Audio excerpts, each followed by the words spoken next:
Good evening, everybody. This is your host, the one and only Mr. LP STEVENSYKES, host of ENLIVEN Radio, part of LEGACYINTERNETRADIO.com. We have a very, very good and special show for you today. First off, as always, I'm going to start off the show with a prayer, as promised, to my lovely grandmother. Hello, Naomi, Grandma. Love you. Dear Lord, thank you very much for the opportunity to share your message and understanding and wisdom upon all that you help us with, Lord. And thank you. In Jesus' name we pray. Amen. We have a very, very good show, as I was saying, that I've always been highly in tune towards various cultures. I believe that with cultures, we only have one world here, everybody, and we need to take the time out to make sure we learn, because like I said, we only have one world, and with that, we're gonna have to learn to get along. There's always fighting, there's always misunderstandings, there's always just a whole bunch of different things, and with that, sometimes you don't even get the opportunity. There's many of us out there who want to learn about different things and different cultures and what's out there in the world besides the little square box that you live in, your mind, or just what's in around your circle. And it's always good to enlighten yourself, and thus ENLIVEN, the name of the show. Today we have a very special guest that's going to help us with that. But first, Mr. Sincere, how was your week? So far, it's wet and or rain and more rain. I understand. Not a problem. And you're staying dry through it all, right? Yeah, I'm just looking forward to Thursday. I got a day off Thursday, so I'm looking forward to that. All right, that's no problem. That means I get to come over to your place and eat, right? I won't be home. Okay. Well, our special guest has took his time out. He was out and about traveling. He was in Vegas. He was in L.A. He was in New York. He was traveling and earning all the money in the world, but he decided to sit back and join us in things. And I'm going to let him introduce himself. And your name, sir? I'm Dr. Emmanuel Eugenio. Thank you very much for coming out here today, sir. You're welcome. Was your this past couple of days dry enough for you? Yeah, I tried to. Inside the car, yeah. I understand. Well, so tell us a little bit about yourself. Where are you from? I'm from Mechanicsville, and originally from the Philippines. We migrated here in 1993 when I presented a research paper in Atlanta, Georgia. That was my first U.S. city. Wow. And met friends there and decided to interview for a job placement, which I was able to get. We moved into Richmond in 1997 and had since been enjoying it here. So. All right. What made you, when you did your research paper in Georgia, you went to Atlanta, you said, or where in Georgia? Atlanta. Atlanta. How was that? That was your first time here in the United States? Yes, that was my first time. Was that how was the experience for you? It was very exciting. I was on my own, and everything has to be programmed, and I have to follow a certain schedule. And I'm, of course, very aware about my money, and make sure I don't overspend. And I stayed in a hotel Days Inn, which I found out now is one of the more humble hotels, but I enjoyed it immensely, learning about my first week in the United States. People there are very nice. Okay. And I even had a chance to, or courage to ask somebody to take a picture with me because they're just so very nice in the hotel, and they helped me a lot. Oh, well, I'm glad. I appreciate it because sometimes not everybody gets that nice warm welcome and things, so I'm very appreciative of it and things.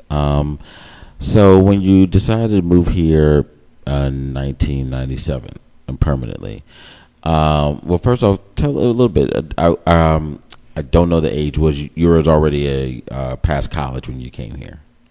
Yes, I finished my medical course. Mm-hmm. I had specialty training in pediatrics and allergy, and Wow. then I went into drug research for pharmaceutical companies. Oh my. Sincere. When you how hard or difficult did you find it to maneuver through the job market down there? Oh, not very hard. It usually is very difficult for doctors to just graduate from medical school and try to look for a job here. But for me, it was kind of easy because I already am a specialist in my country, and they needed more medical specialists here. Okay. So it was easy. What was? Tell us a little bit about your life in the Philippines. For those who don't know, not many people. I am, but not many people are familiar with the Philippines and the culture and lifestyle. How was it for you growing up? Was family life, high school, elementary? Like, how was that for you? Oh, okay. I'll try to do that in a few minutes. Take your it's, time. It's a very, very enjoyable, very happy childhood. I grew up in a large family. We are purebred Catholics, so we produce a lot of children. So I have 9 brothers and sisters. Wow. I'm number 7. You're number 7. And Oh. I'm the youngest boy. My parents are very diligent, business-oriented people. My mother is a teacher by profession. She wanted to be a nurse, but my grandmother said it's more honorable to be a teacher. So that's what she did before World War II. And my father was an officer of the United States Armed Forces for the Far East. I grew up in a northern province, one of the mountain provinces, although we live in a large valley. I thought the hills were mountains, but they were really not hills. But it was a beautiful, beautiful place. People are very attuned with each other. There's a great sense of community. They would use the front of our house for town fiesta presentations, and the rallies of the politicians would be in front of our house. Mhm. We put up a stage there, makeshift one. The language of instruction in our province is English. Okay. And when I was in high school, they make a policy that if you speak in the native language, which is Filipino, they charge you 5 cents per word that you speak. Wow. But so we can speak Filipino outside of the school, but inside the school it's English. Now, Yeah. question. How can I say this and not sound offensive? I always enjoy. I'm not very good with languages, but I've always thought it was very important to learn a variety of languages. Here they stress Spanish and Asian, a whole bunch of different languages. But I hear a lot of cultures, especially in not just in the Philippines, but a lot of languages, they force English. How come it's not a option? Versus, I feel like it may be taken away from your culture to sit there and tell you in school you can't talk to your own native language in school. Yes, I think I agree with you in a sense. Mhm. My parents are Ilocano, so we speak Ilocano, which is one of the dialects. And then our maids and helpers are natives, so we learn Kalinga and Igorot. Wow. And then we have friends from southern Philippines, so we learn Bisaya and Tagalog. Tagalog is similar to Filipino, which is the national language. And we have missionaries from United States and Europe, so we learn English. Mhm. Spanish is a required subject, and my grandmother spoke Spanish, but she was very strict, and I really did not like learning it because she was very strict. But it's a required language in high school and college So at that time. So it was 3 languages. Well, besides the dialects and the native, Mhm. you had to learn. So that's overall, you're telling me basically like 9 different languages. We have 3 languages: English, Spanish, and Filipino. Filipino, and then And we the have sub. to learn all of them. Yes. Oh gosh! And you just mentioned 6, 7 sub dialects of Yes, that. that's true. That's true. It's enjoyable. It makes your perspective more universal in a sense. I did not feel that I was confused. I was more amused learning. But of course, you start concentrating on the funny words first before the serious ones. You learned the curse words too? Not that one. Okay. Something about body parts. Okay. Okay. Smart man. What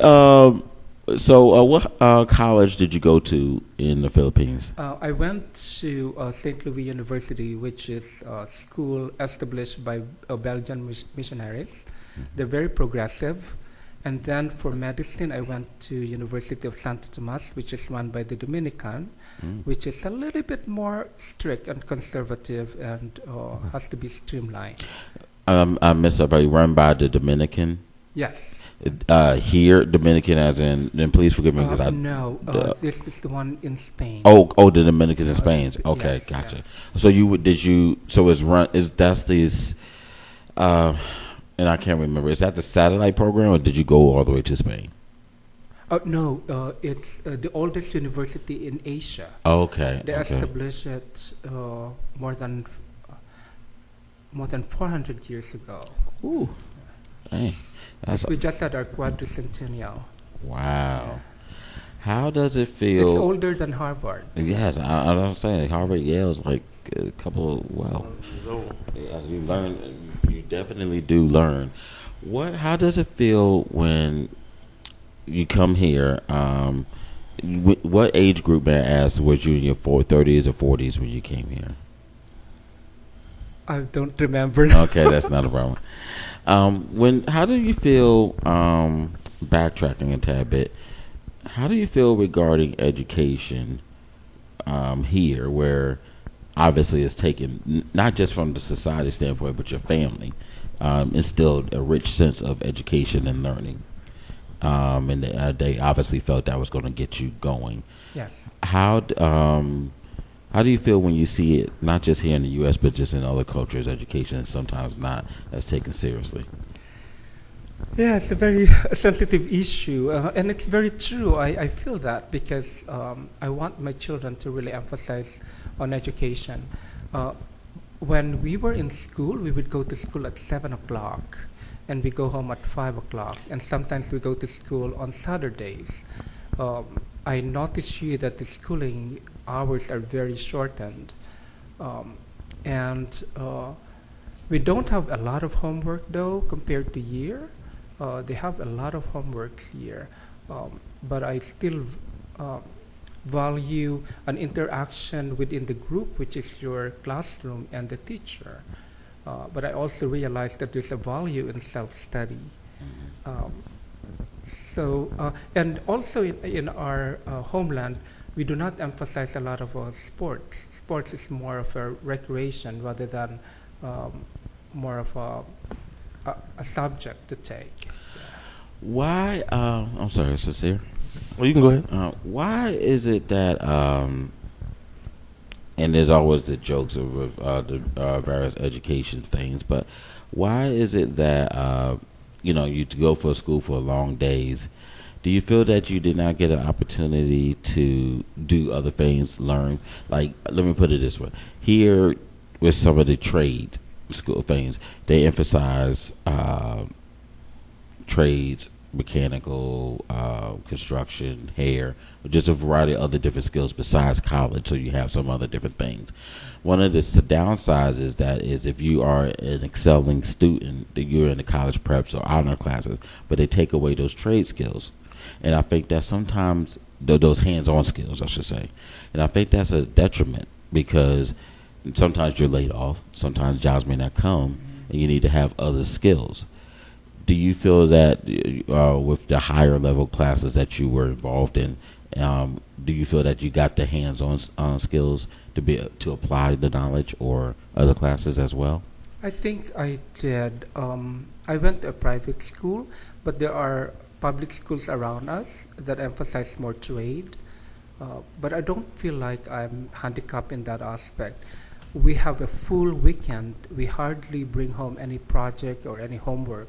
So the whole Saturday, Sunday is ours for play and other social activities. And y'all went to school year round, or did you go summer? Yes, we go to school. We start in June and then end in April. Wow. So not much of a break.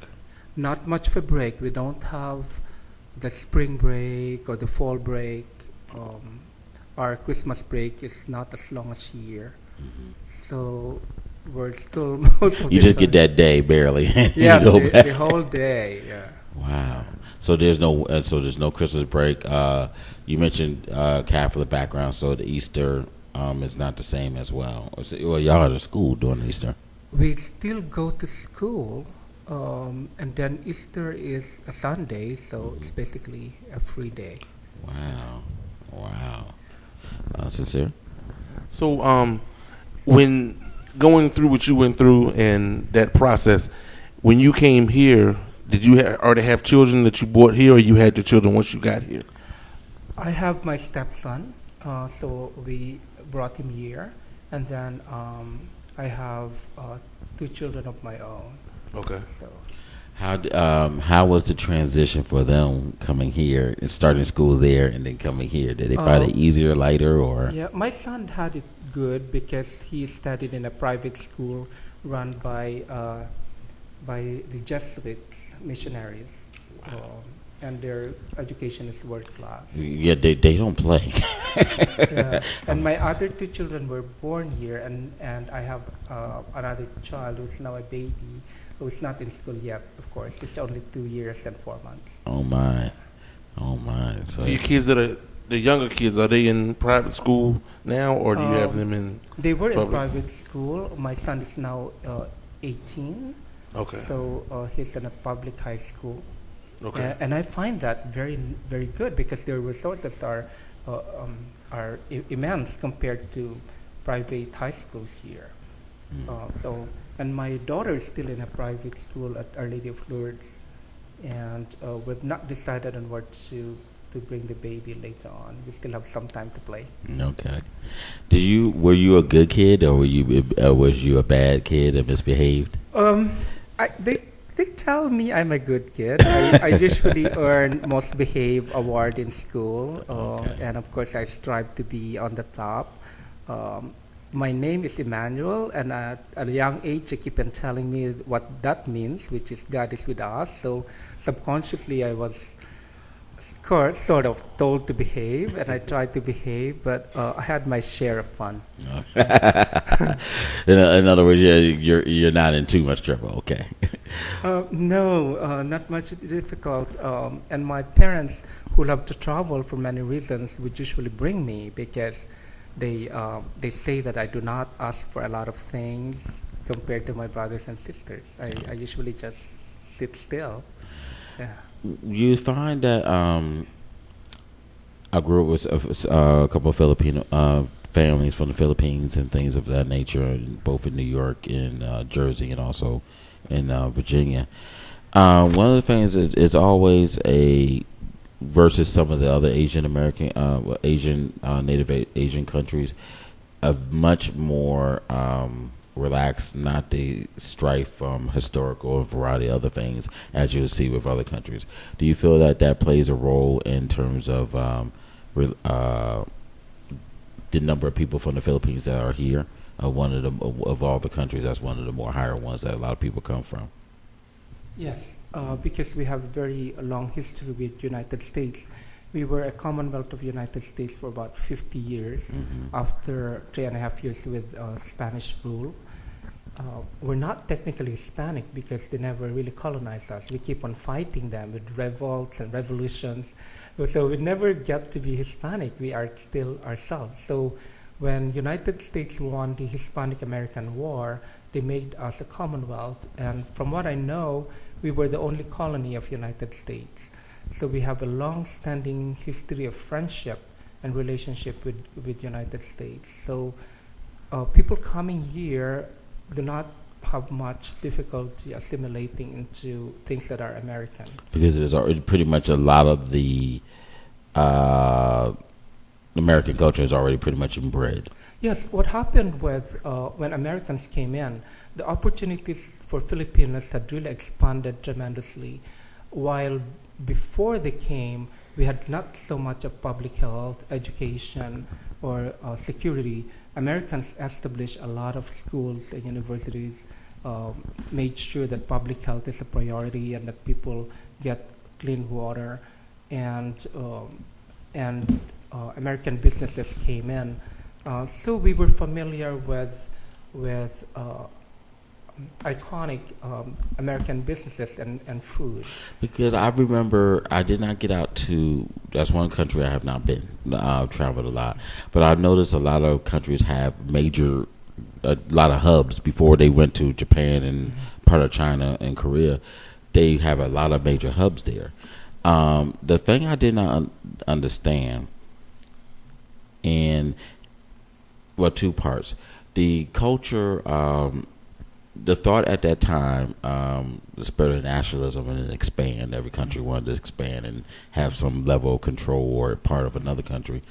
That the U.S. thought to be, like you said, it is colony, and we were going to expand, take a number of us besides businesses, and grow Philippines into it. Is that how your understanding of how it was to be at that time? I think it's more of a security issue because the Spanish-American War happened, and then Japanese imperialism was on the rise, and Philippines is a barrier for Japanese imperialism.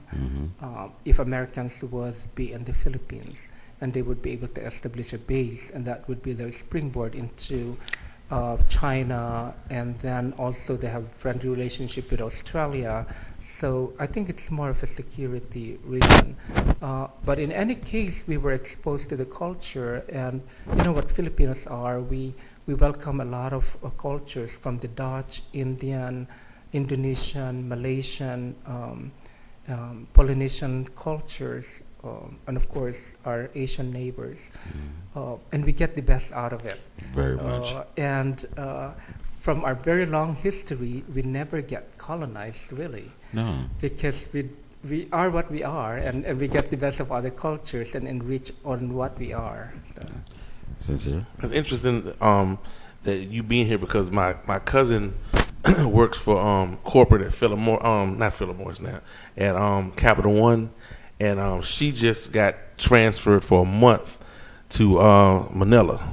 So she's going to be in the Philippines for like a month, and you know, Faye, you familiar with Faye? Yeah. So she's going to be, and she was saying that Spanish is a prevalent language, and she's an expert in Spanish. So she was telling me that she couldn't wait to get over there, but she didn't know whether she wanted to stay a whole month. So hopefully she'll be sending me something back so I can take a look at it and see what's going on over there. So I think that's just a coincidence, because she left on Monday to fly out. Well, she would be in a little shock because not many people speak Spanish. Wow. The people who would speak Spanish are in elite conclaves or elite groups, and people generally just speak English and Filipino. Okay. So she would be at home there in terms of English. Oh, she's going to get it. The French-speaking Filipinos are also like an elite group. It's not mainstream. What is the thing? I've saw a lot of, and I'm trying to remember the documentary, but they sent a lot of higher performing students to, the goal was to, and maybe like a lot of other countries, they sent to different provinces. Like there was like 50 students went to London, 50 students went to Paris, 50 students went to Frankfurt, just various places. And then the goal was to bring them back and things like that to help build. But they were supposed to have an easier path to government within your country. Could you explain that a little bit for me? What I know is for a long, long time we had Fulbright scholars that are brought to different colleges in the United States, usually the higher level colleges like Harvard and Johns Hopkins, and colleges in California and New York City. And when they finish, they sign a contract that they have to go back and kind of transfer the knowledge that they gain here. And indeed, because of their already elite status in terms of education when they come in, into the Philippines, then they get to land higher positions. Yes. How Do you feel that that program worked, or is that something that still goes on now? Or I don't know. It worked in the sense that those who were sent were really students who had a dynamic energy to strive. So a lot of them became prominent in the Philippines. For example, one president of the United States studied in a naval academy year. Yeah, That's awesome. So now that and you're a doctor, did you have to go through? Was your skills transferable? Every country has different roles, different professions. Yeah. Did you have to go back to school here? How did that go? No, fortunately not. I graduated from University of Santo Tomas, which is world class in education. Right. Our professors, in line with your question previously, our professors trained here in different hospitals, and some of them had studied here. So a lot of our textbooks are United States. When I was in first year and second year medical school, my books came directly from my sister in Illinois. So they were heavy, and they were the real books, because the books that we have there, they copy them into poorer quality paper. But mine came directly from United States. My point is that our textbooks are US based.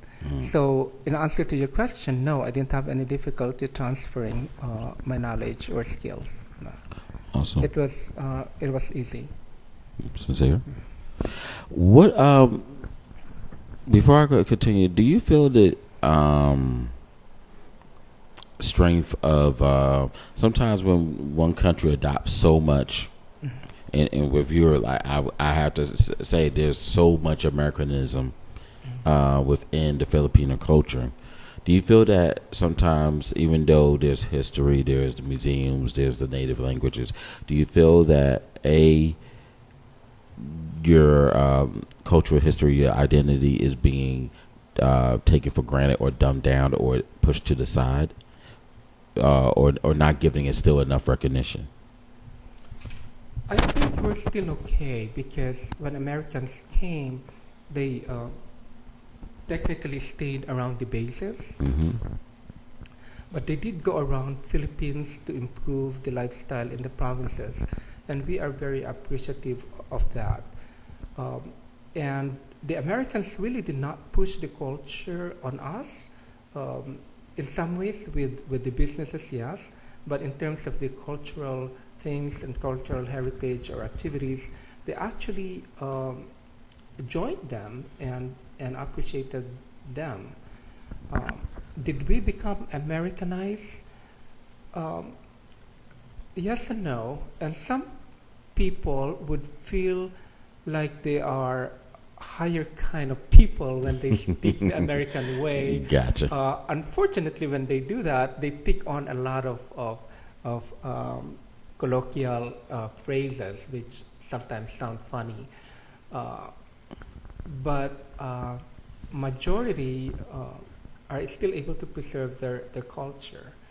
The way we dress is technically preserved, because we already dress as Westerners before Americans came. When there was a move for independence of the Philippines, they asked for representatives of the Congress in the Philippines to come to the United States and speak in the U.S. Congress.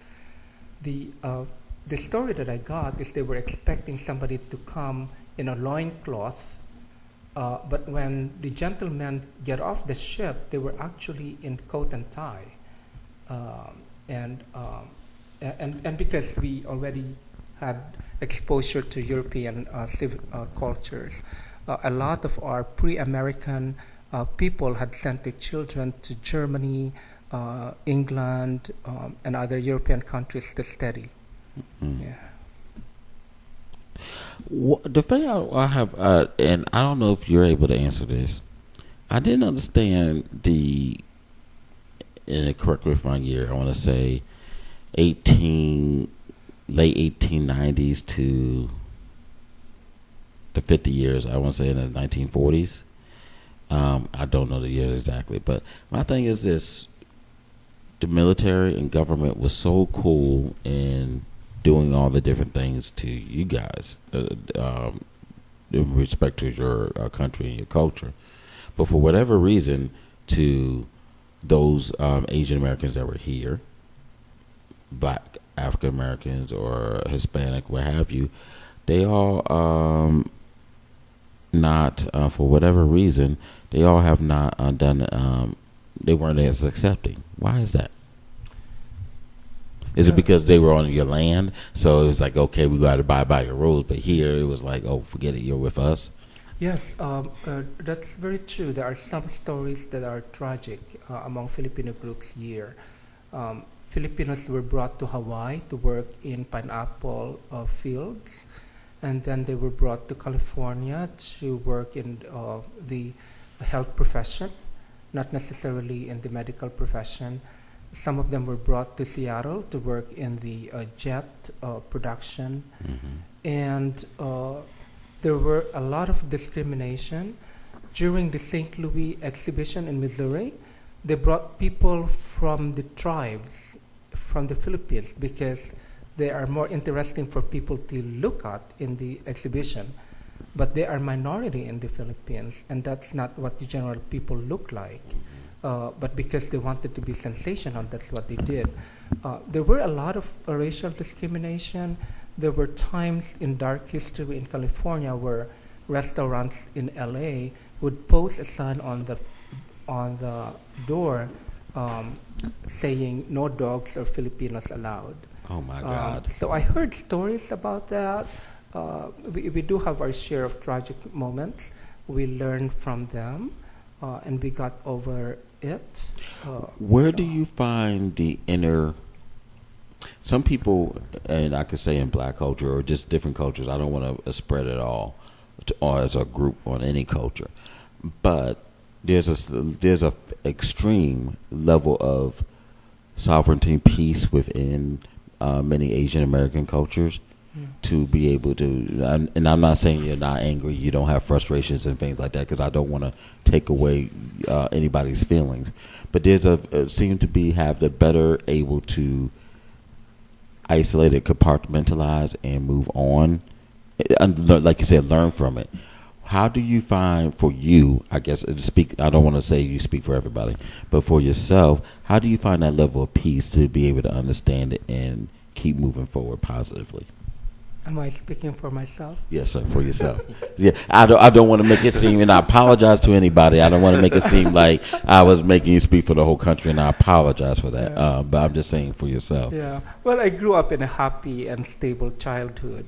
Family life was beautiful and fun, and it's occupied with activities where we gather together as a family for prayers and at meal times. It was stable and secure.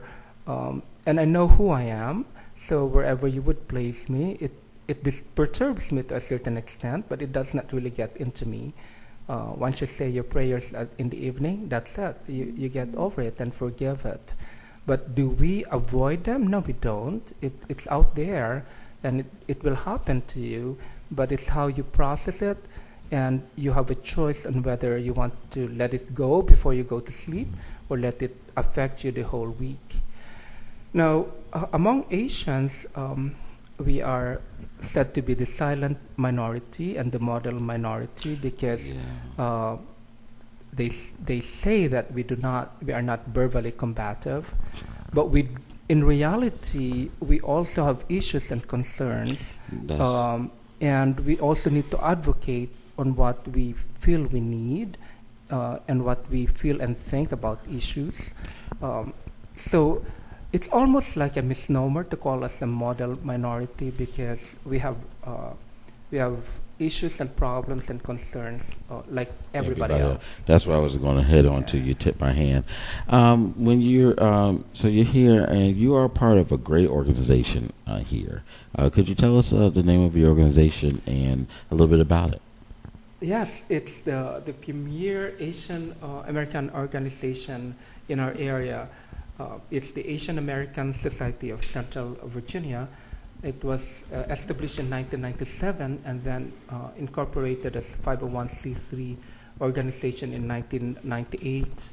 We have right now 16 member communities from Bangladeshi, Bhutanese, Cambodian, Chinese, Filipino, that's where I am, Indian, Indonesian, Japanese, Kazakhstani, Korean, Malaysian, Pakistani, Singaporean, Sri Lankan, Thai, Vietnamese.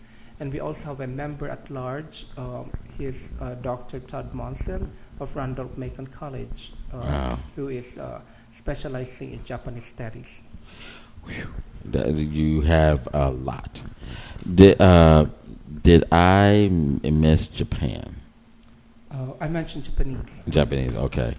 I hope I did. Yeah, okay, yeah. That's, We have You did. three board members from there. They're very pretty ladies and very good workers. Oh my! Now, I've been to you back, and these are all just from IT or sports. I've been to you. It starts with you. Is there Kazakhstan? Uzbekistan? Did I pronounce that right? Yes. Okay. So once you say the tan. Yeah, Uzbekistan, and then Kyrgyzstan. I've been out there, and I did a lot of study with Mongolian cultures in northern China and traveling. So a lot of this stuff is somewhat familiar to me and things, and I enjoy it. What is the mission of your sort of a dumb question, but what is the mission of your organization that you hope to achieve with the different groups and cultures? Okay. We want to educate the public about Asian culture and its people, particularly what we are capable of and what we can contribute as citizens in Central Virginia and the United States as a nation. In doing so, we wanted to provide information on Asian topics to anybody, schools, businesses, government, the public.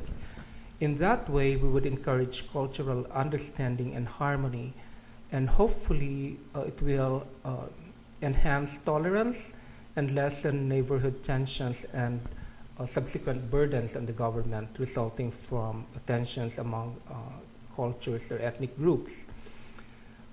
We would like to be the source of information about our member organizations. So we have data about our member organizations or communities, we call it communities, and if they need referral to a particular group, like the Bangladeshi, we would be able to direct them to the Bangladeshi society in the area. We hope to eliminate racial prejudice and discrimination. That is our dream. And our ongoing reality, and we try to do that through education and social outreach. Diversity is very, very important. It's a very rich enhancement of community life, and we want to promote and sustain that. And cultural exchange is also very important for everybody to learn about each other and know the best of what each group can offer. And we also promote that. So we associate with the Hispanic Chamber of Commerce, and we make inroads with the Urban League of Richmond and other ethnic or cultural groups. To be able to do our missions, we solicit funds from our sponsors and distribute them for our charitable events. We have one, which is the Central Virginia Community Health Fair. We are on our 5th year coming up, and it's very well attended. It's free admission for anybody in Metro Richmond, and we offer medical and related services for everyone. I'm just blown away just by it all, because you're a lot more organized and have a lot more going than some that have been here for a long time, and that's to be commended. Honestly, I can honestly say I don't, and I know some people may get mad, but I don't think the local chapter NAACP and some other ones, which supposed to incorporate you as well, I don't think they do as a good job as you are.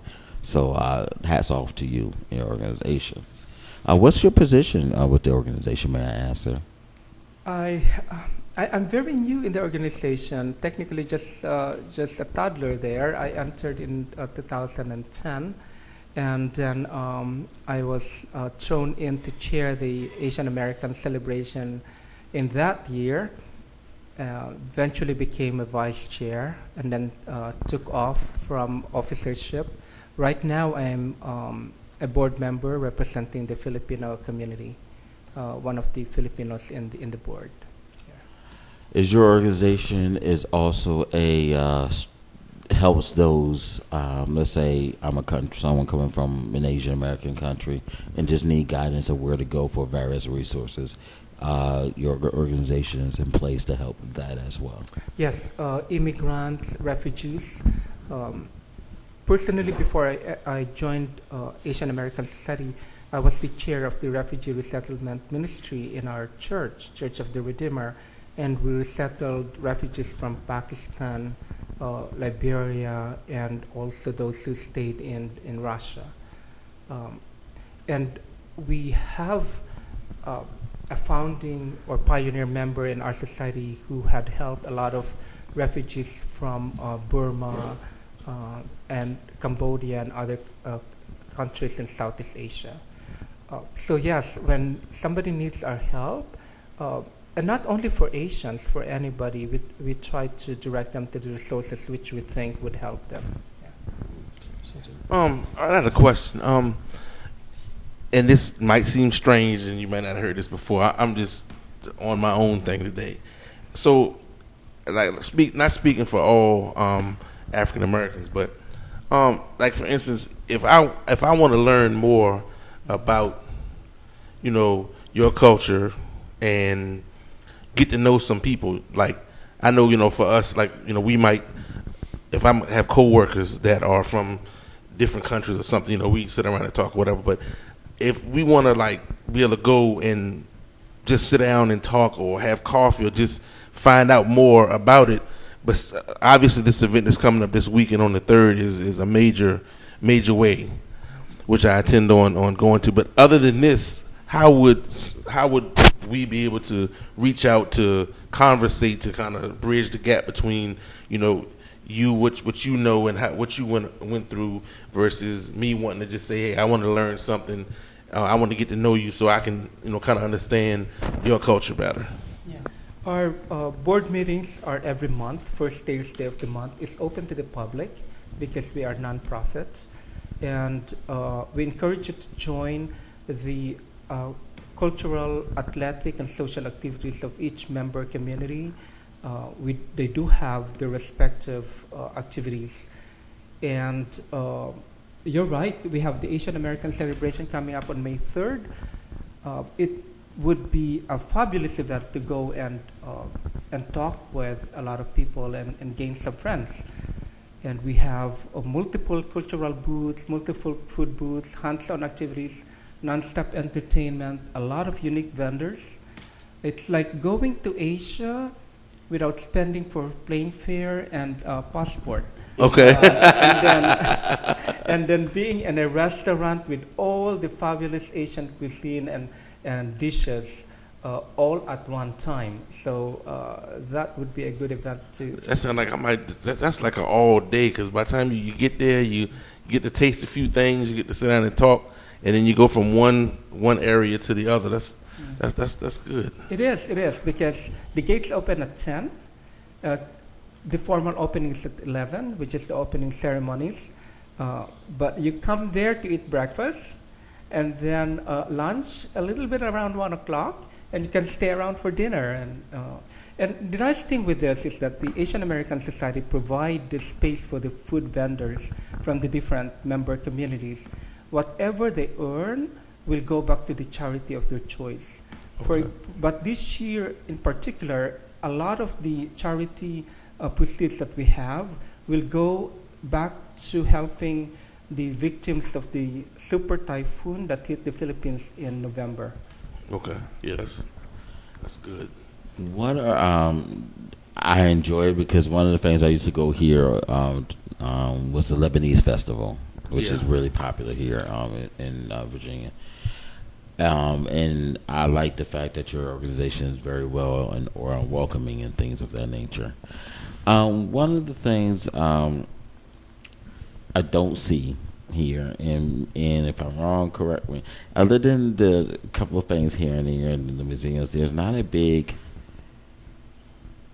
other than the organization, a salute or. Okay, kids can go to an African American history. We can go to certain other European histories at museums. There's not a big representation until I go to Northern Virginia in D.C.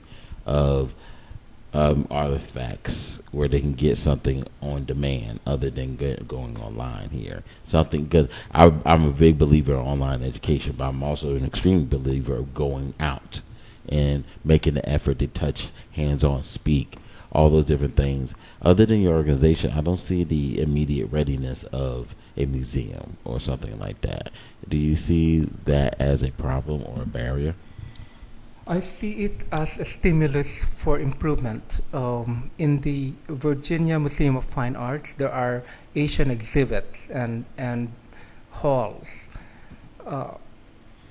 Personally, I'm hoping that in each library in the area there would be a section on Asian history and culture and items. I don't see that consistently.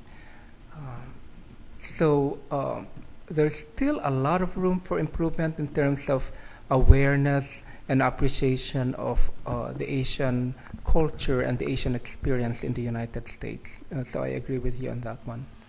Do you feel that, and you probably answered that question, do you feel it's just better in certain areas because of the large number, such as in D.C., New York, L.A. versus obviously here? There's a close proximity, but I am not familiar with the amount of numbers of Asian American per state, and to try to pick out each state, city, provinces, or country would be very hard. Like, I honestly don't know anybody from Pakistan. Mm-hmm. That doesn't mean anybody's not from here, maybe in Virginia. But it just seems like, for example, there's a large, again, U.S. history, but there's not a lot of other cultures as prominent as, let's say, Japan, Philippines, and India. I'm trying to think of a better way to phrase the question.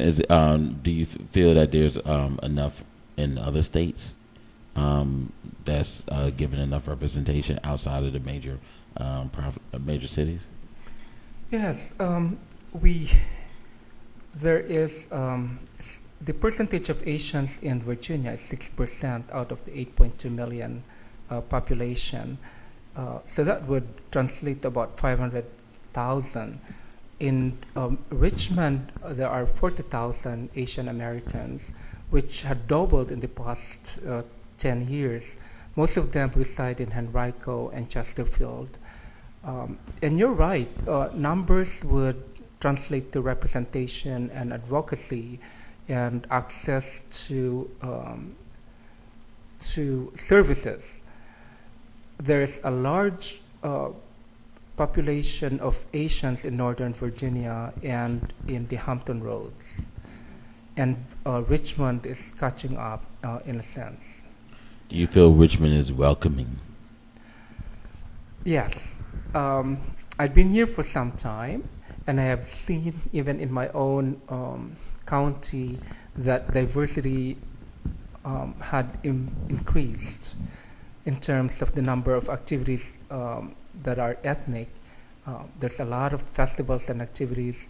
The restaurants, variety of restaurants had increased. There's a lot. I'm not familiar, and maybe because I just did not do a good enough research, or I haven't checked recently. I'm not familiar with many Filipino or people from Philippines. And I want to make sure I say the correct distinction. So please, there's a difference between Filipino and Philippines, but Philippines restaurants from Philippines-based restaurants here.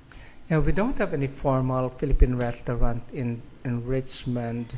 There are restaurants that are opening and closing here and there. Mm-hmm. We have a Filipino store along Broad Street. It's Tindahan store.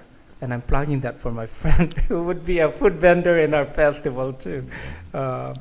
But you're right. Compared to other areas, we are in need of a really good formal Filipino restaurant here. Yeah. Do you feel there's a big unity? And I say this with respect, within the Black or African American community, there's sometimes not enough unity to stand up for certain things, and then especially if we're from different cultures. Mm-hmm. Latin American, you will see there's a level of pride and there's a level of support with amongst each other in the businesses. Do you see granted, in some of the people in Asian American communities are vastly spread out versus in other sections of the world. Someone from Pakistan to the Philippines, you're looking at 3,500 miles, if not more. But there's still a level of pride, regardless of country affiliation. Do you still feel that that's here and growing in the U.S. versus others? Are you talking about Asians in general? Yes, sir. In general, do you feel that there's a level of togetherness and support from not just within your group, obviously, but just in general as in the United States or just in the communities? I would say yes, but then that is issue specific and also activity specific. But yes, generally we like to gather together as a group. One of the things I wanted to ask you is I have a lot of in research, there's always a lot of stupid myths regarding just for all cultures.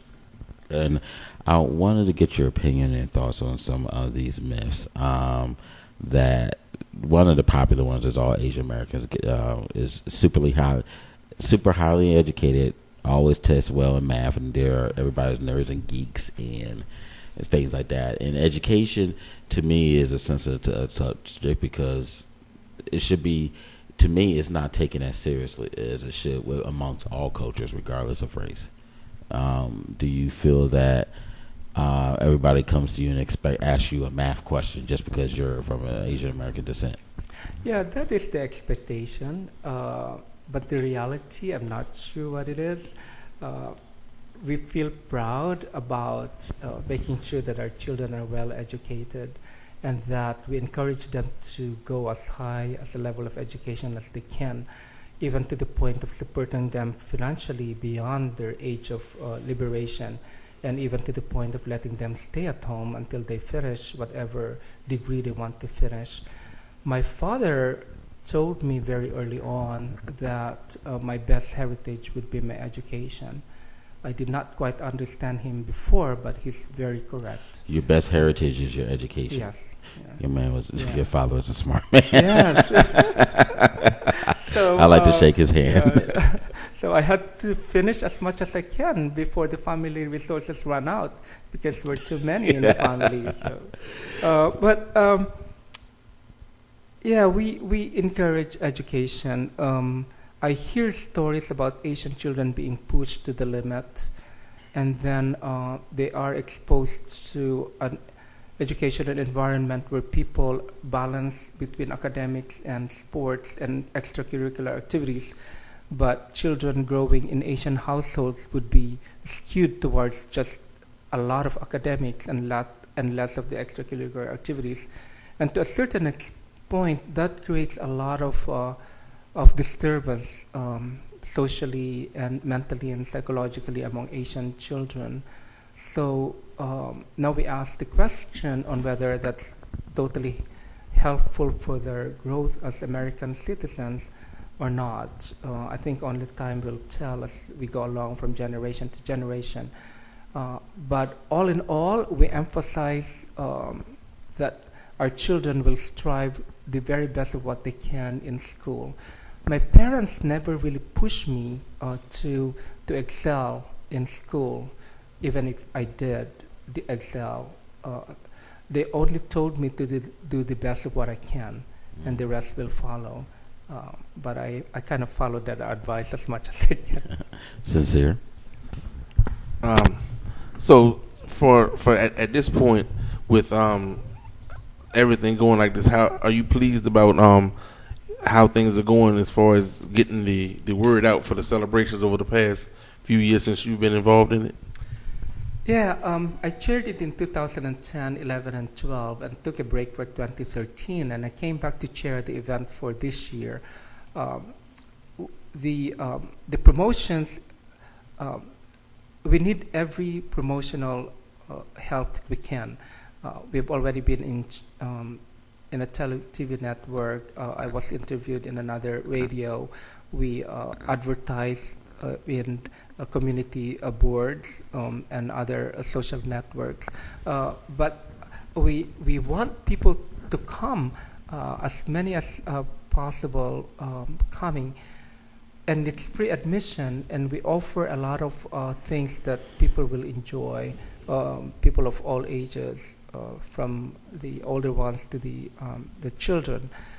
And they're going to bring home a lot of souvenirs and have fun the whole day.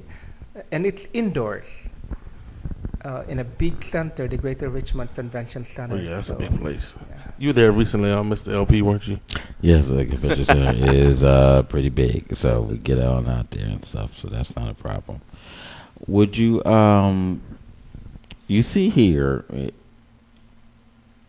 and I guess let me ask from your perspective, and you have children now. You see the kids are home a lot longer now, sometimes having to return home because of job market, kid status, and things like that, or kids, they may work, but... And you mentioned stay home until your education was done, and you're gone.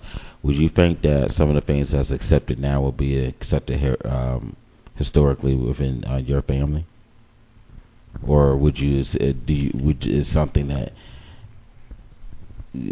no matter what you're just out versus allowing kids to come back home and try to regroup and things like that?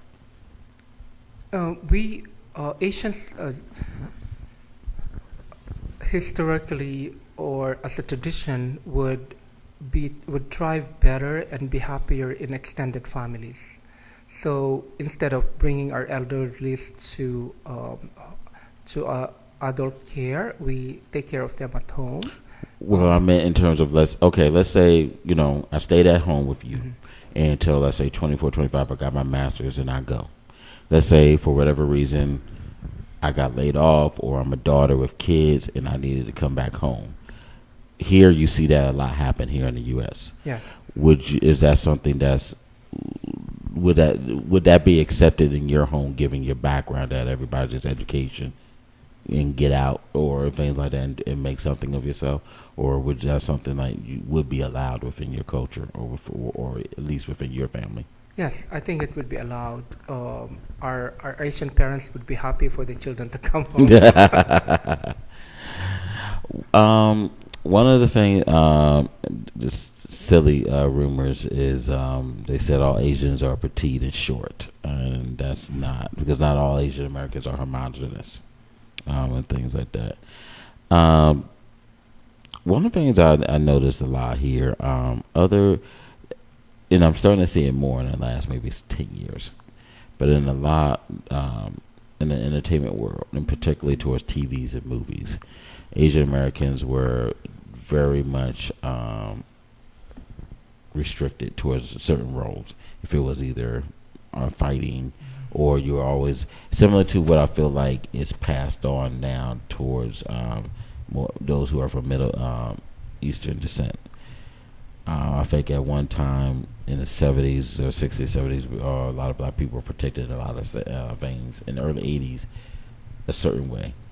In the 80s and 90s and maybe even the late 70s, it was always where the villain were attacking and things like that, all that type of foolishness. It was all ninja movies, what have you. Now you see everything is native Middle Easterns always in part of war, even in a video game, some type of some type of attacking mode. Not enough of a positive thing. Like you see the Mindy project. I forgot her full name, but she's Indian American. You see comic books. A new Miss Marvel is now a Middle Eastern descent. There's in both Marvel and DC. There's a big amount of Asian Americans descent within comic books as superheroes. Outside of that, but on a more mainstream level, there is not a very good depiction, or not enough positive depictions. Do you feel that way? I'm not too sure about that one because I don't watch a lot of media. What I know is that there are very few Asian actors and actresses that have gone into the movies or roles in movies, at least the popular ones. There's a lot of independent films. Mhm. We have Filipino movies that are runners-up in the Oscar Award for Foreign Film. Right. We have actresses who had won Broadway awards and Tony Awards in London. I'm I'm not very particular with the stereotyping of Asian actors and actresses. A lot of it has been, and Sincere, I may need your help on this one. A lot of it has always been fighting. I've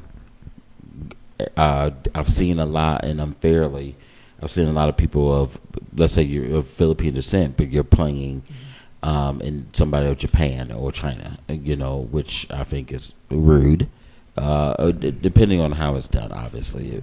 But you'll see a lot Malaysian cultures. Sometimes it was a very big in the movie scenes, but everything is this, okay, you're an Asian movie or independent, we're automatically just going to put you in a foreign film. You can't get into the mainstream. The last one I can recall, and forgive me for my ignorance, was the Crouching Tiger, Hidden Dragon. A lot of people tease with things like that, but it was actually a very good movie off of a book. Then you had the Girl with the Dragon Tattoo. Just things of that nature. Well, Girl with the Dragon Tattoo. Yeah, but that wasn't Asian based. Was No, but it was just the aspect of the meaning, the significance behind the dragon was always, you know, Japan and the Chinese New Year and things of that nature. It just seems that it was always fighting, or when it comes to women, everybody's just a concubine, and everybody assumes you're just working on a farm making rice cakes. Or, you know, just stupid sayings that people will make. That's what I'm saying, that to me there's not enough of, and it's affecting, it has a negative effect as it does in other cultures, including other minority cultures. Do you see that? Well, I hope that will improve over time. There's so much that each and every culture can offer, and it's not right to stereotype them into certain roles. Sometimes they do that for economic reasons or sensationalism of the film. Sometimes they associate a particular culture to a particular activity, like martial arts for Japanese, or kung fu for Chinese, things like that. But there's still so much that we can offer.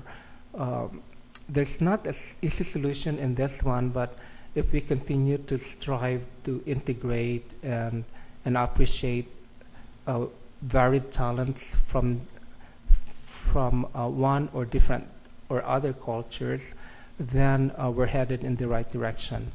But it's not, it's not right to just limit the perception of a particular group of actors and actresses to a certain stereotype.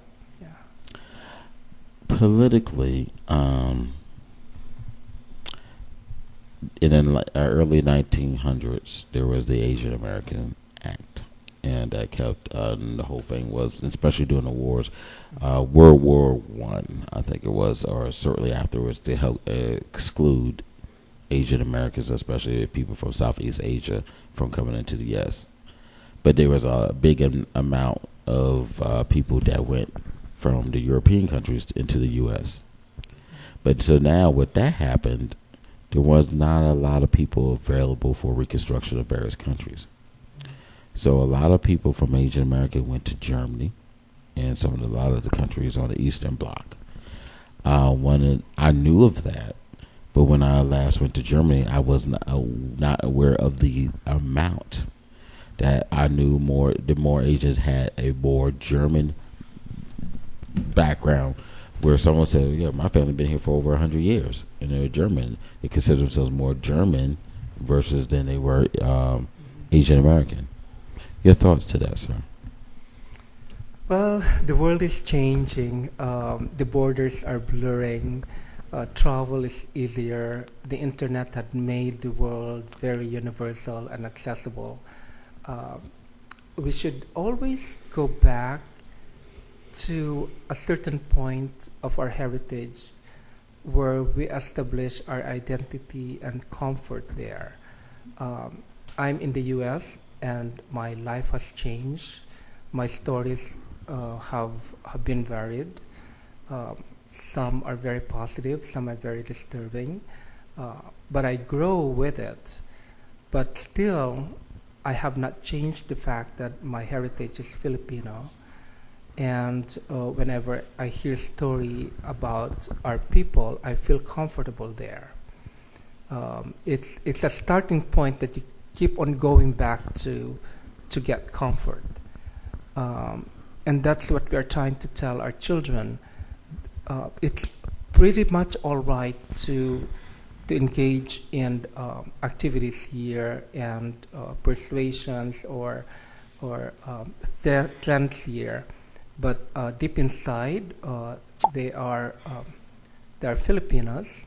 Their citizenship is Filipino-American, and their loyalty is to the United States.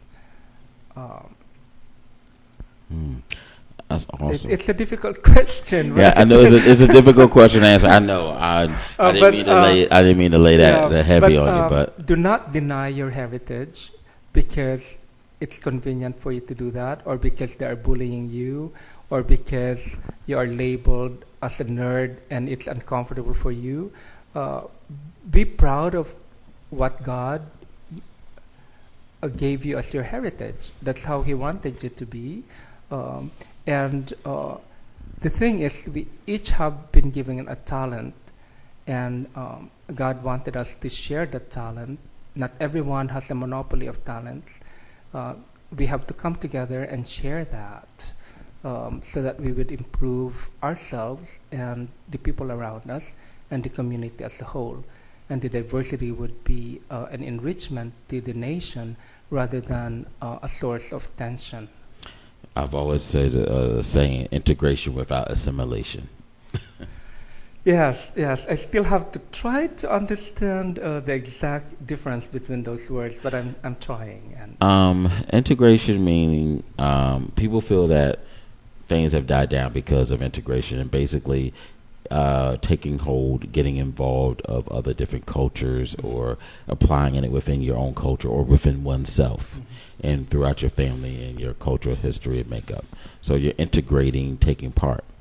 Some people, the assimilation part of it comes in when it's whole, where you're just totally denying oneself. Like if I came to you and told you you are Canadian, whatever, fighter, and you totally forget your whole history, things like that, you're just basically almost of a robot thinking.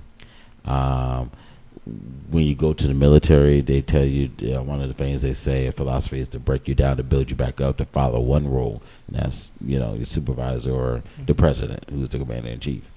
So that's where the assimilation part of it comes. Are you familiar with Star Trek? The recent movies, there was a entity called the Borg, that everybody was taken over, and everybody follows one command, one rule. Forget about your total history is totally gone. So that's where the assimilation came from. So assimilation is almost eventually getting rid of your own identity. Yes. Okay. In that sense, yes, getting rid of your own identity, totally forgetting it, or you're fighting. If I came and built and burned down the Filipino embassy, okay, I would expect a large amount of people from Philippine culture to come ready to protest. But there would be those who was like, I don't care, that's not anymore, I'm an American, whatever. Now that's assimilation. You're just totally denying how the meaning and your ancestors who helped build to get that there. That's what I mean. Yeah. I can explain it through example. Then I prefer integration. But we are here to participate in the community as a whole.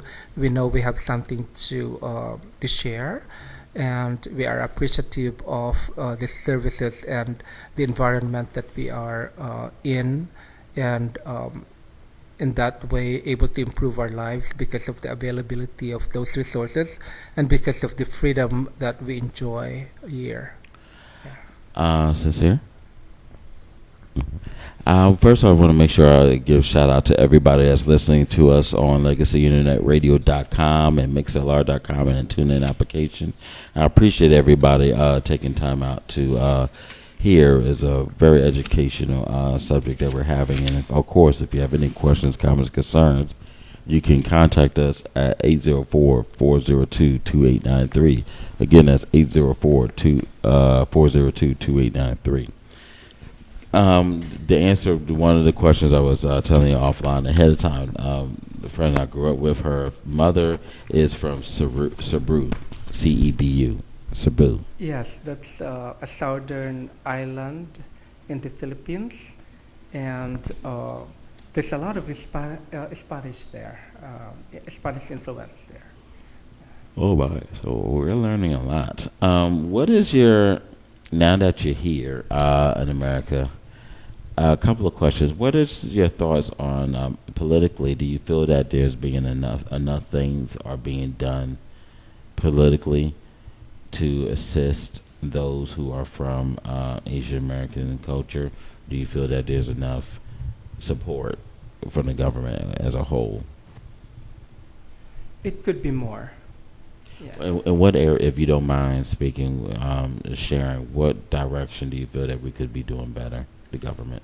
We need more representation in advocacy and advisory group, such as advisory to the government, to the counties, to the schools, So you, or even in corporations. so are you saying from not just in the House of Congress and Senate, but I'm sorry, the House, both Senate and Congress, in that realm, and also further down in local Yes. government? Okay. I agree with you. I think there needs to be more. Anything else that you feel the government could be doing? Nope. I'd like to invite everybody to the 17th annual Asian American celebration coming up on Saturday. We start at 11 o'clock. It's free admission and so much fun to be had indoors from 11 o'clock to the evening hours. I see the flyer. You're going to have the food booths, the culture booths, the hands-on workshops, the vendors, non-stop performances, children prefer. Are you going to perform or offer any cook and have any foods, or what are you going to be doing that day? I'm the chair of the celebration, so I would be super busy. But I have a team of leaders that had helped me a lot, and very, very good volunteer workers from our among our board members. So I plan to enjoy the day with my family and my friends, and also to try to volunteer at the food booth because the proceeds will go to the Philippine typhoon victims. Okay, awesome.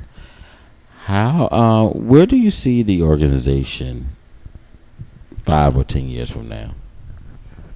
I see it as a very dynamic organization that will be a model for minority organization hoping to integrate into the services and programs of the communities around us.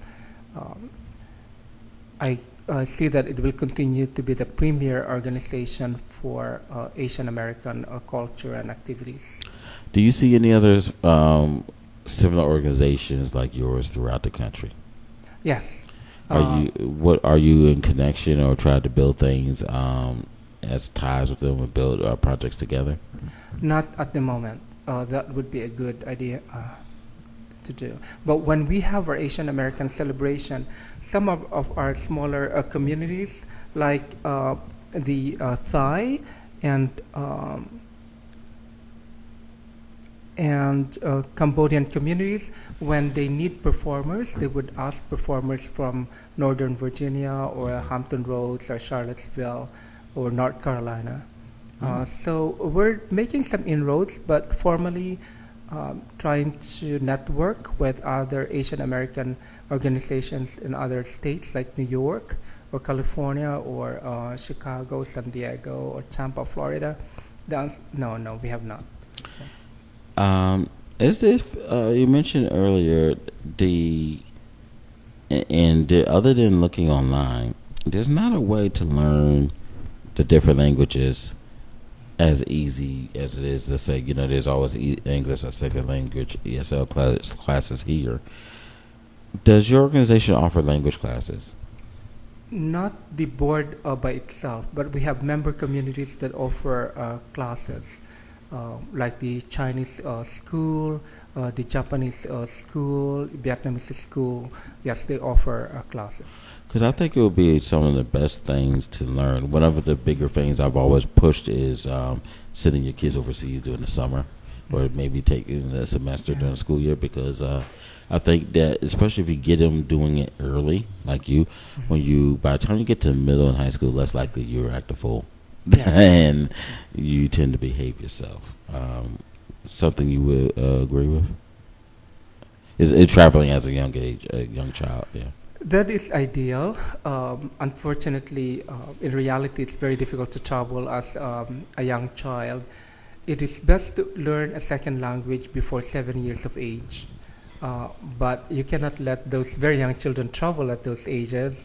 We do have a program in the Filipino community called Bayani Tour. Mm-hmm. Bayani means hero. It's Bayani Tour. We encourage our older youth and college students to go back to the Philippines for summer and also look at the tourist spots. At the same time, volunteer some weeks to build houses for the poor.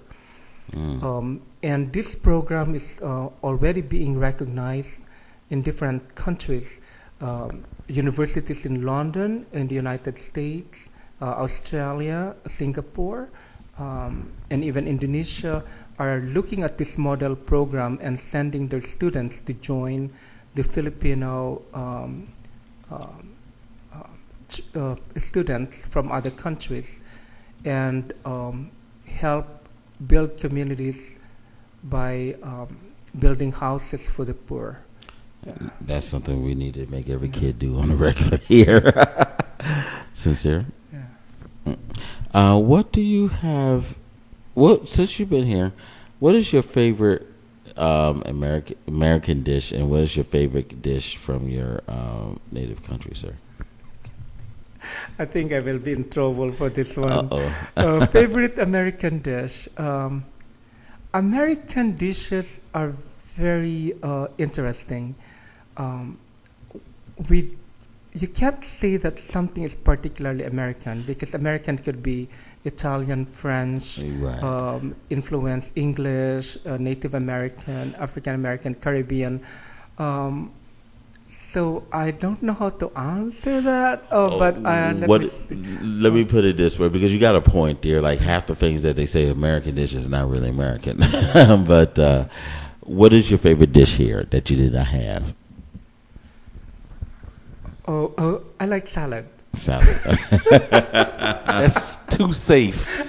That is safe of an answer. Oh, well, that is something that I had to learn coming here, because eating salad, vegetables that are just mixed and cut raw and mixed, we don't do that in the Philippines. We cook almost everything. But here I have to learn how to eat something that you freshly cut and just mix and then put a little dressing. That's something I had to learn, but I love it. Oh, my. Yeah. What's your favorite movie now? Well, the most recent movie that I watched, my favorite movie is Shawshank Redemption. Okay.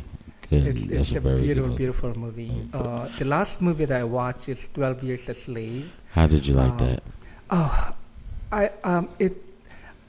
I did not know whether I want to finish the movie or not. I almost left about 3 times, but every time I tried to stand and leave, there's a beautiful scene redeeming the tragic and graphic depiction in the movie. I think it's a very difficult movie. And the director was very cruel in being so graphic with some of the scenes. But I understand that it's somewhat historical. But it's a very depressing movie to me, and it's disturbing in a way that I know that it happened, and it's so cruel to a fellow human being. The ending is not even lightening up for me. It's even more difficult because he had to go home to a family who had moved on, have not forgotten him, but would not be in the same environment as he had left. And that is very, very difficult for me to absorb. So it was a very heavy, emotionally heavy movie.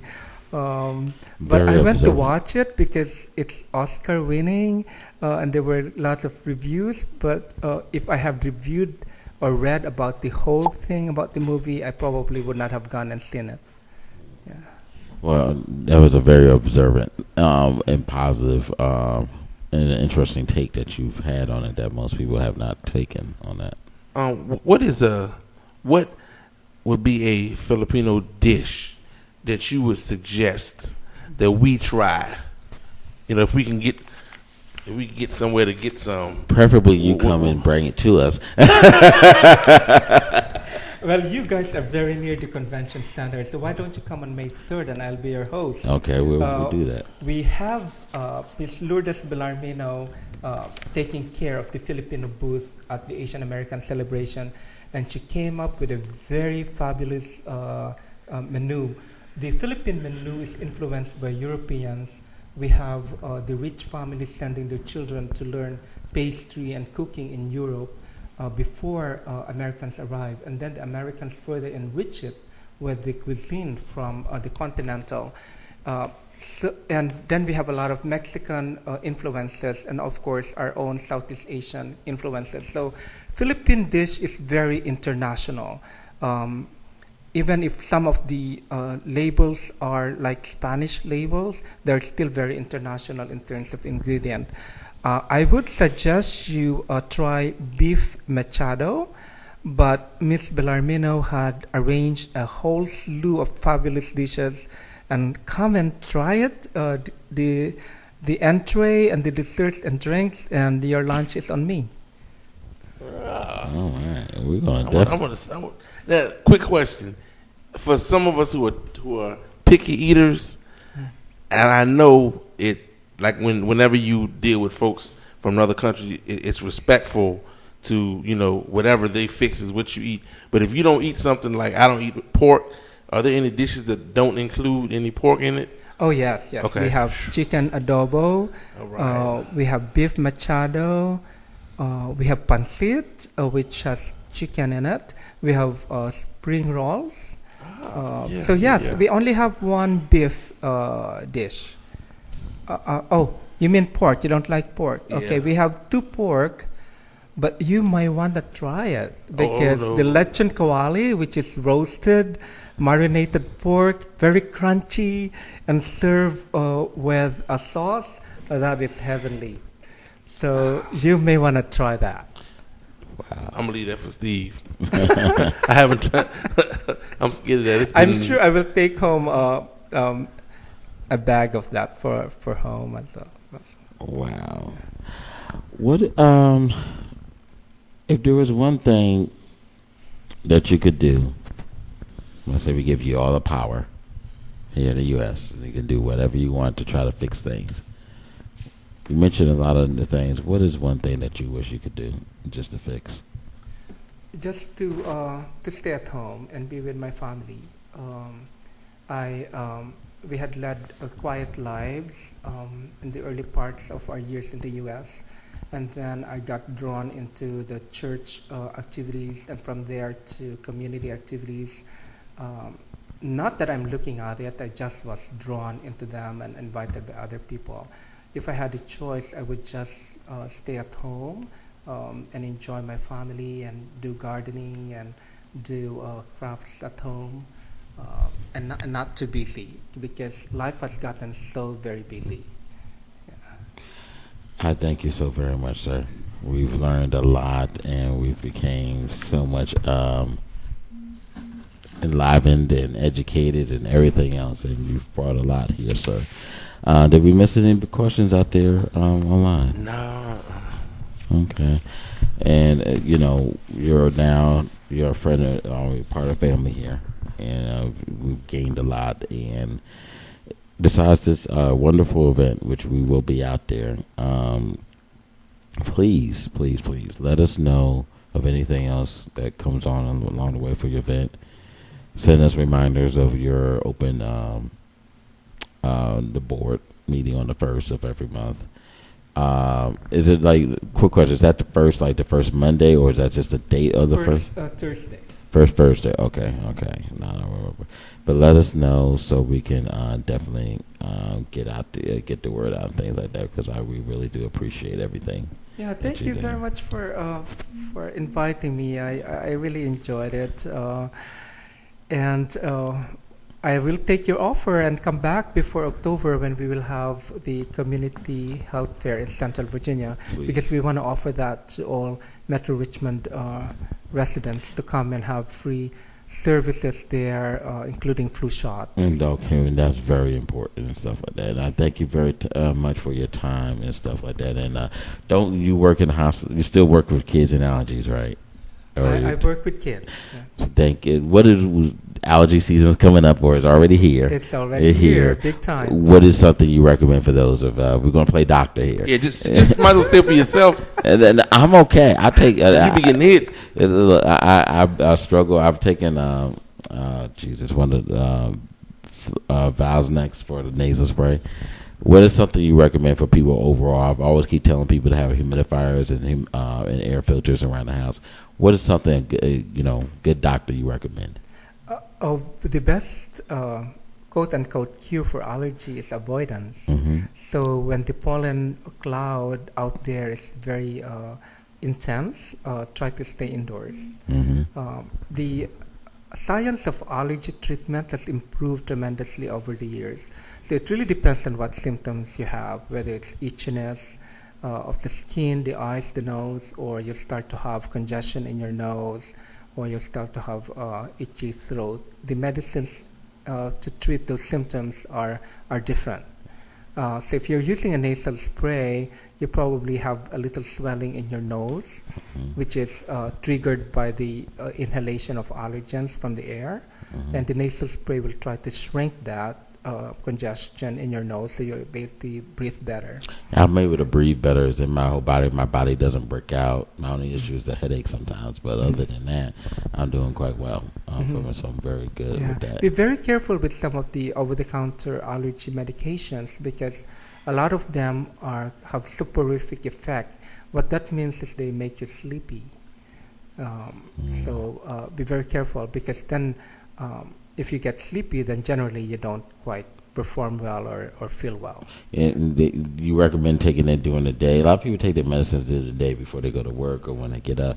I say take it at night. Is that something you should? Some of the medications can be taken at night, and then it benefits you for the next 18 to 24 hours.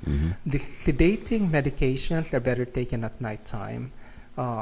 They're actually effective. Unfortunately, they make people sleepy.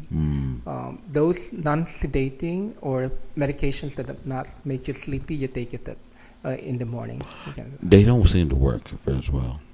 Yes, that's true. But not all of them. Some of them would work very well. Best foods to eat? For people with allergies? Yes, to help prevent and just help get things going. If you're not allergic to it, you can eat it. You can eat anything. Okay. You'll never know when you get allergic to it until you try it. Yeah. That's true. Yeah. Well, again, thank you very much for your time. I appreciate it. We're going to take a break, everybody. And and I'm totally forgetting, if people have any questions for the Asian American Society, how can people contact you? We're coming out to the event, but the website, phone number for the group, Facebook? Yes, we have a Facebook, and we welcome you to come and like it. It's the Asian American Society of Central Virginia. so that you will get first-hand and prompt information about the upcoming events that we offer to the public, including the important health fair in October. We have www.aasocv.org, and then you can send an email to info@aasocv.org. Our phone number is 804-245-4974. All right, sir. I thank you very much. We're going to take a small break, and we're going to come right back with everybody, and we'll talk to you shortly. We'll be back in a few minutes.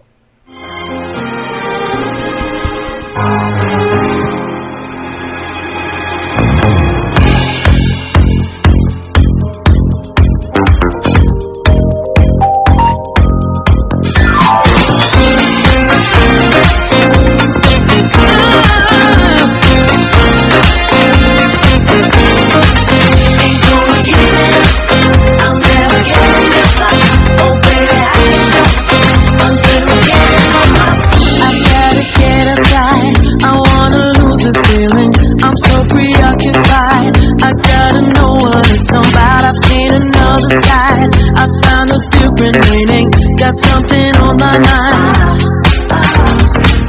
Can't stay around here too long, 'cause I know I made a mistake, and I know what's going on. That's why I give up a chance with you, to be with you again. I'll keep searching till I can't see the sunlight, and my heart begins to die. Oh baby, I can't stop. Oh, when I lose myself in daylight, till I'm in your arms again. Oh baby, I can't stop until I get we're going for a ride. I've got some bad intentions, can't say what's on my mind, but don't you try to run away. I'll get you on my side. I'll change my situation, so no use trying to hide.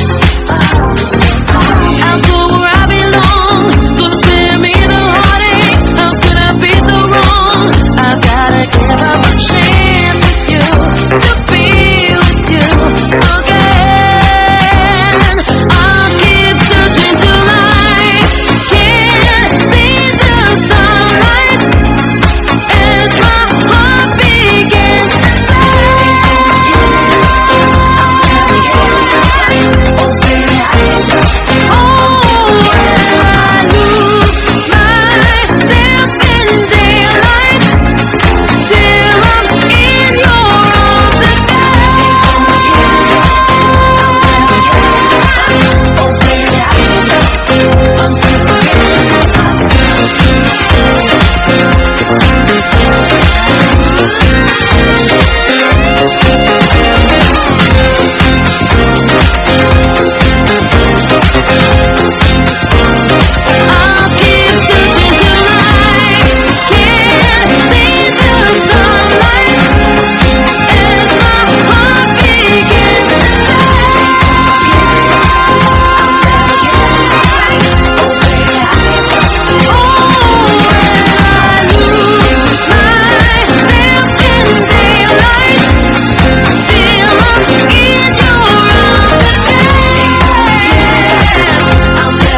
And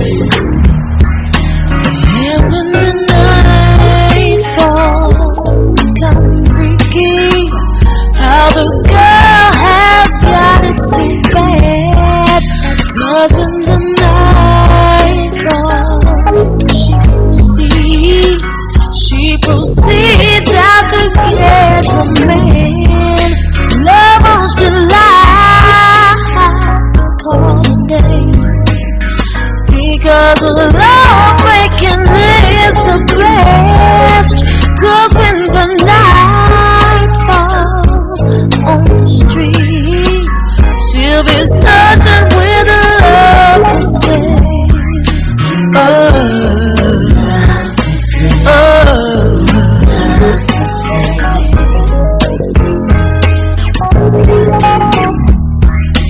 oh,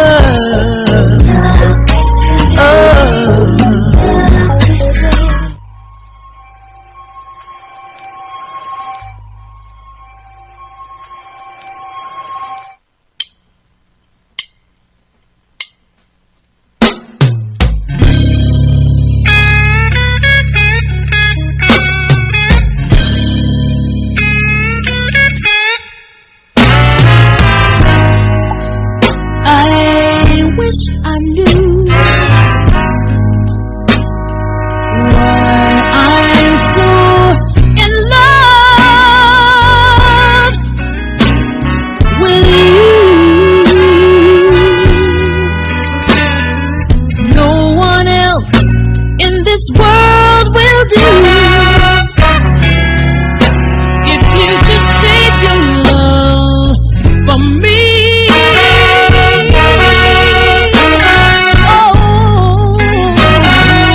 are back with ENLIVEN Radio, part of Legacy Internet Radio. We had a very, very, very good conversation regarding the Asian American celebration this Saturday at 11 o'clock, May 3rd, over at the Greater Richmond Convention Center. And we just had so much different thing with Dr. Emmanuel, and it was just pretty awesome. What do you think of it, sir? I enjoyed it. It's always good to talk to somebody from a different background, different culture that's totally different than yours, to see, especially the questions you were asking at the beginning on how he grew up and what it was like for him coming up. Because I think it's just important that, we learn, we get a lot of different things, and make sure that, we do what we can to expose our children and yourself. I always say children, but I'm also got to be mindful of, got to expose yourself as well, because it's not going to get any better in your life if you don't take the time out to learn more. Are you going to get out there and travel out to Malaysia, Philippines, and Southeast Asia? Am I going to do what? Travel out there. I was planning on dragging you along. Yeah, I mean, he said they have breakfast, lunch, and dinner, and different vendors. I want to see, what they have going on down there, to see, if it's going to be some karate, is it going to be some arts, or is it just going to be some actual art there, and what the people are going to be talking about, the games, the type of games they play that are different, performances. It should be interesting. It's a whole day's worth of things to do. Mm-mm. Well, one thing we're going to get on that little topic, and I'm being facetious, about the dollar sterling incident. Sterling, yes, we're familiar with that guy. He wasn't exactly sterling this past week and things. Your thoughts to this, sir? My thoughts are that he said some things, and he didn't know she was listening. I mean, she had the tape, but nevertheless, he said what he said. I think that there are more. He's not the only one that feels that way. I would even branch off to say that several of the owners probably feel the same way, but they just didn't get caught, and they just didn't say what they said. But as far as him getting a ban for life, hey, I don't have a problem with it. You got the $2.5 million. That's the heftiest fine that the NBA is allowed to hand out. It's just one of those things, man. It like we discussed the other day. He had a track record of doing certain things, and everybody was willing to overlook all that. Now it comes out that he said what he said, and they found out, and then they did that. Let's say he didn't. Let's say that tape had never come out. He would still be doing the same thing he's doing now. The NAACP crazy ass, which, pardon me, I am a lifetime member of, but don't feel included in at all. That they didn't. Why? How did he get the first lifetime membership award? Just because he gave some money to somebody? Tax write-off. Yeah, that's all it is. So I feel like it's sad that it's gotten to this level. And Kareem wrote a scathing article which basically echoed everything that I said, that we should be looking at ourselves, that we let it get to this point before we finally do something about it, versus doing something years ago. And now that, okay, he's banned for life, he's going to force him to sell his team, but then now that's going to get brought. He's going to fight that in court. And then on top of all of that, he still loses. Even if he sold the team, he still makes $515 million or however much it's valued. It's valued at $530 million. He purchased it for $12 million. But guess how much money he's worth? What's a couple of billion? $2.9 billion. He's not going to hurt. $2.9 billion. He should have everything stripped from him. But because he's still, which basically means As long as he's making money, he don't give a dang what Man, anybody you can take that thinks. $700 million that he's getting from that team that he owns, the team is worth. Take that from him. Don't give him recoup any money back. And guess what? He still has 2.8. Oh, my fault. Forget my math. 2.83 billion dollars. That does not hurt him at all. Not at all. It's some tissue. Also, I want to bring up a comparison of a article that came up, and this one might interest you. Run with it. What you got? It was in the Huffington Post about what discrimination actually looks like in public schools, and a recent guide from the National School Board Association on how ensure students and success includes an explainer on the reasons why students often leave school before graduating. And the whole issue of it, one of my issues has always been African American boys are not graduating in this high amount of different issues. So it's like we need to start doing better. Well, here's the chart. It's discipline disparities. School children enrolled in K through 12 that were suspended at least once. 1 out of 5 African Americans. 1 out of 13 Native American, American Indian, Alaska Native. 1 out of 13 Latinos.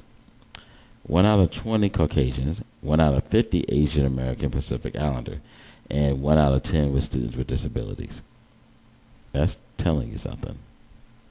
That there's something going on here. There's something wrong. It is something. Even traveling back to what Dr. Emmanuel was just saying about how he pushes education in his household. I mean, man, it is something wrong with this society, with these people who are in not only the positions of empowerment, but those who are not, or that they do not value education whatsoever. I mean, at all. And it's like, I've seen so many teachers that are frustrated, man, to the point that they'll put a kid out of the class just because they're not doing anything. Kid ain't bothering them. They're not talking. Just sitting there. Get out of the class. Now, I don't have a problem with that hypothetically, except if you sending them to me, I can't keep them all day. 10 minutes or so, you got to go back to class. But point being, the education is like, if you're gonna have it and promote education, then promote the fact that these people who are going through the struggles to get the education are gonna be able to get compensated for it. Because the bottom line is, if I'm a kid and I see that selling drugs is gonna make me get more money than going to school, I'm gonna sell drugs. Unless my parents are strong enough to show me that there are other options I have. Exactly. But if they're not caring enough to constantly be on me to do that, then I'm gonna do what I gotta do. And that's where it's at. Very much so. Also, here's a little bit of data from 538 websites, their data lab, which always gives out a lot of good information. Going back to the teams, since the whole thing of Sterling, and everybody wants to buy his team now, everybody's stepping up. I want to buy. Well, let's give you a little bit of diversity, some diversity facts. Okay, in the NBA, as of October of last year, okay, 19% were white, 76% African American, 4% Latino, and less than 1% Asian and other. Head coaches, 53% white, 43% African American, and 3% Latino. Celebrity majority owners. Here we go. This is where it counts at. 98% white, 2% black. 2%. And who are those two? And the do we know who they are? Yes. Michael Jordan and who? That's it. Got to be that 2%. Got to be one more person. Nope. Not one. Mm-mm. And then league office staff, 64% was white, 18% is black, 6% is Latino, and 11% Asian. The league office, you said 18% African American. Mm-hmm. Now let's get a little bit closer. Oh, we going up? We got something else? Oh, yeah. Let's look at the NFL. All right. 30% white, 66% black, less than 1% Latino, 1% Asian, and 2% other. 88% coaches is white, 9% black, 3% Latino. Majority owners, 97% white and 3% Asian. No blacks. No. League office staff, 72% white, 9% African American, 5% Latino. Hold on. 66% of the players, 9% of the coaches, and 9% of office staff, and 0 ownership. Mm-hmm. Bruh, how many national football players that have come through there making $6, $20, $30, $40 million or more in their career, after their career was over, couldn't have gathered 2 or 3 other, 3, 4, 5 other guys and say, hey, we're gonna put our money together? They should have been had, because I'll tell you why. Get a percentage at least. Or that, or I'll tell you another thing. They could have brought a lot of them could have band together. Put it together a team in L.A. It's sad that your second largest city in the U.S. don't have because you got a lot of other college sports, but it's sad the second major city in the U.S. don't have a football team. But they had one. They had one. A couple of them. They had 2 at one point, but but there's a lot of other teams that could be brought. And some of these cities, honestly, I don't think deserves a team anymore. I don't think Jacksonville is really doing it much of a team. And I feel bad because the ownership is not doing nothing, but the fans support it. But let's get to baseball, and we'll leave it at this. Oh, this could be even worse. Let's go. 61% white, 8% black, and 28% Latino, 2% Asian, less than 1% other. Here we go. Here comes the managers. Can I just take a guess? Help yourself. Hold on. Give me the first number, the white number.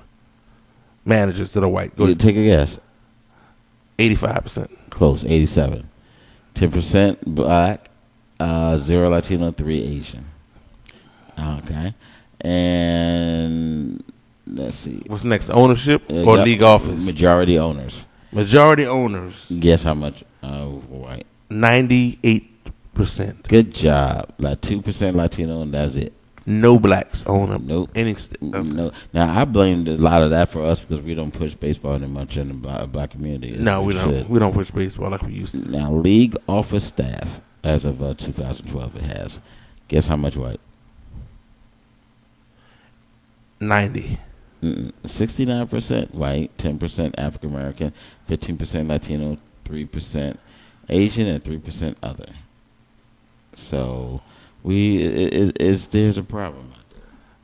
There is a problem. And who's gonna speak? You know what? No one's gonna speak on it. Why? Who's speaking on it? I have the numbers you just quoted to me are numbers in your head that you probably have an idea of, but no one is gonna say anything about it. How much money do you think it would take for you to own majority shares in a basketball team? I mean, gosh, you need at least $300 to $400 million at least, and that's just on the worst teams. I mean, and then if you could afford to put $200 million into it, how much am I getting back every year versus how much you have to continue to put into it? Probably a lot. Yeah.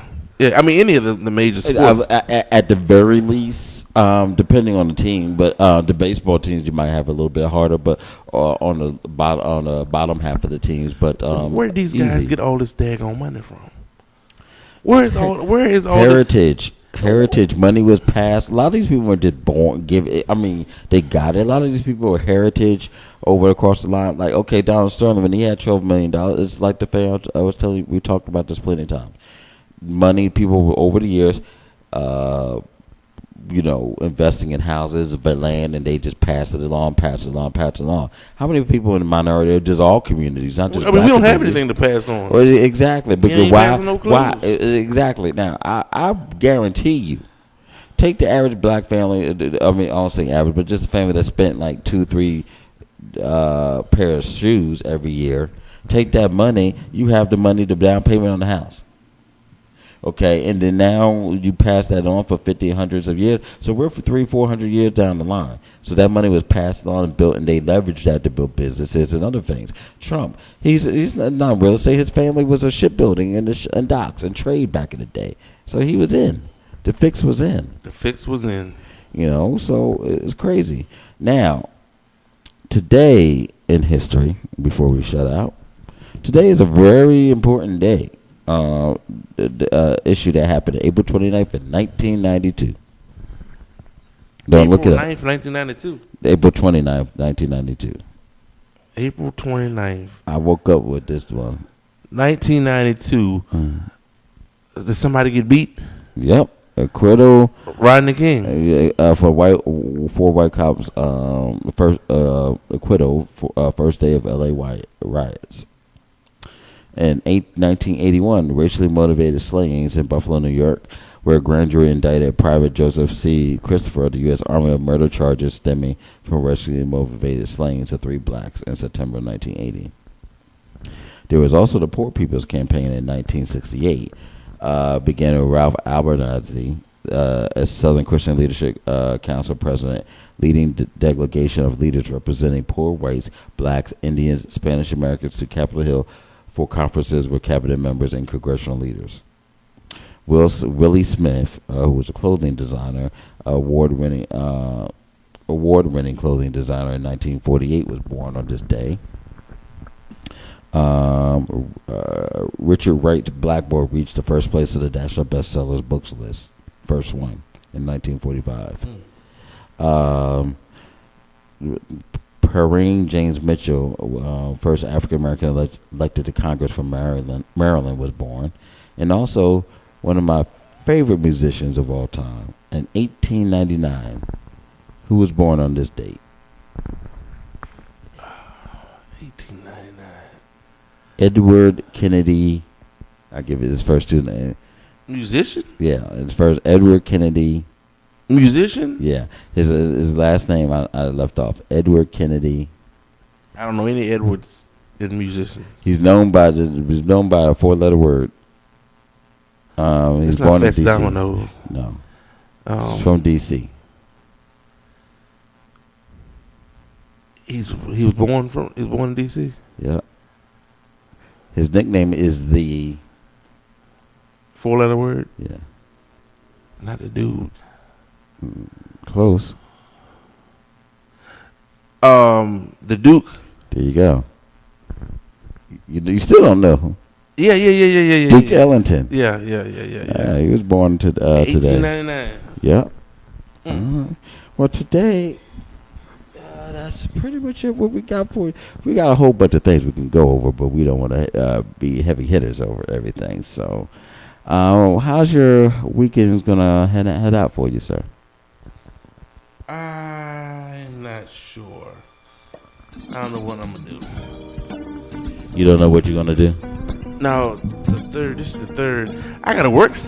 I can't go to the thing. I gotta work Saturday from 8 to 1. You'll still be going. Yeah, but man, once you deal with them kids for 3, 4, 5 hours, man, we got this community day over at Oak Grove for the community, and then we're taking our kids that we have, and we're bringing them over, and there's supposed to be some kind of thing going on all day. So, man, I almost forgot about that. See, I was doing good till you just brought that up. Now I'm feeling some kind of way. Why do we say feeling some kind of way? Just say how you feeling. No, because you told me I can't curse. We're gonna. Why do we not do the words of the week all the time? Because we help expand your category. You wanna know why we don't? No, I said we do the words of the week to expand your category without cursing. Yeah. I mean, yeah. Superciliously speaking, sure.